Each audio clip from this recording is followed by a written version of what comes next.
The Art of Conversation, 12 Golden Rules by Josephine Turk Baker.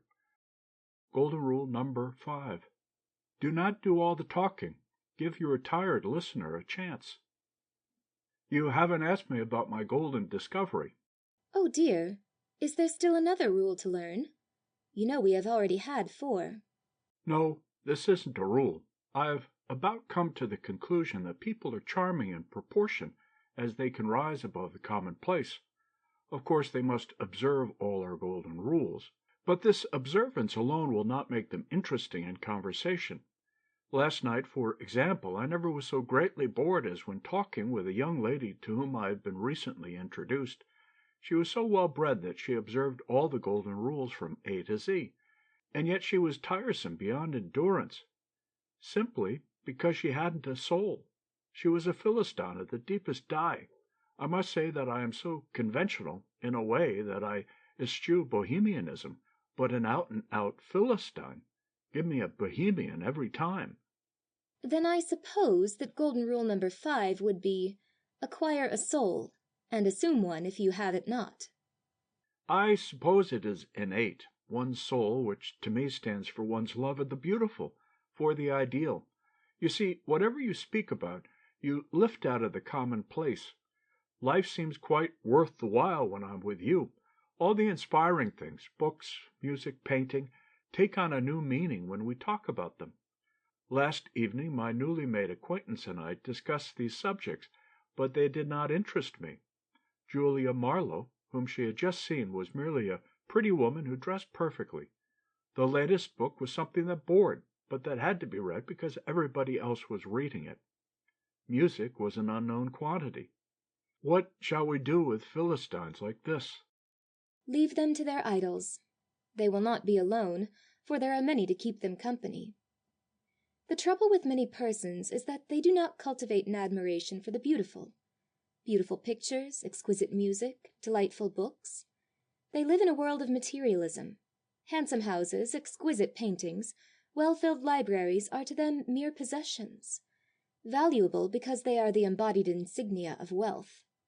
The person of high ideals delights in the beautiful because it brings him into harmony with that perfection for which he strives. In a beautiful painting, he sees the reaching out of the artist to produce not what is, but what should be. In a great literary production, the master intellect that can mold words as wax in the hands of an artisan. In beautiful music, the soul of the composer who can make one feel all that he has felt when under the magic sway of harmony. And so, beautiful things are loved, not alone for themselves, but for what they represent. For nothing beautiful has ever existed without its master creator, the power behind the throne, where the monarch beauty is at the beck and call of that giant, intellect.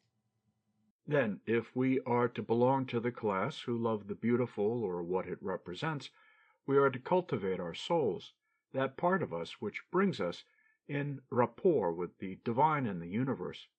We are not to be sordid. We must not wish simply to possess. We must cultivate a love for the ideal, for what the beautiful represents. Yes, and this can be done. In our modern schools, the best in literature, in art, in music is brought to the children. The child of today learns of Mozart, of Handel, of Wagner, and hears their music. He sees representations of great masterpieces of art, and learns to love the beautiful Madonnas of Raphael, to know the paintings of Rosa Bonheur, of Jean-François Millet. This education cannot fail to instill in children a love for the beautiful. To them the world takes on a roseate tinge, while their minds eventually become storehouses in which are garnered the treasured thoughts of the ages. Nothing in everyday life can be wholly commonplace. Each peculiar incident in life, each peculiar mood of nature brings its accompanying suggestion. Do you know, you are saying what I should like to say, but what I cannot find words to express. Possibly that is one reason why I enjoy your society more than that of all others, because you say the things that I would say, if I could but express my thoughts. It is for this reason that we admire an author, because he puts into words what we think, what we feel.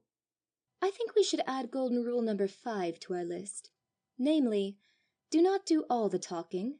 Give your tired listener an opportunity to speak. I am sure that I would rather listen than talk when you are with me. I am half inclined to believe you, for you are certainly perfect as a listener.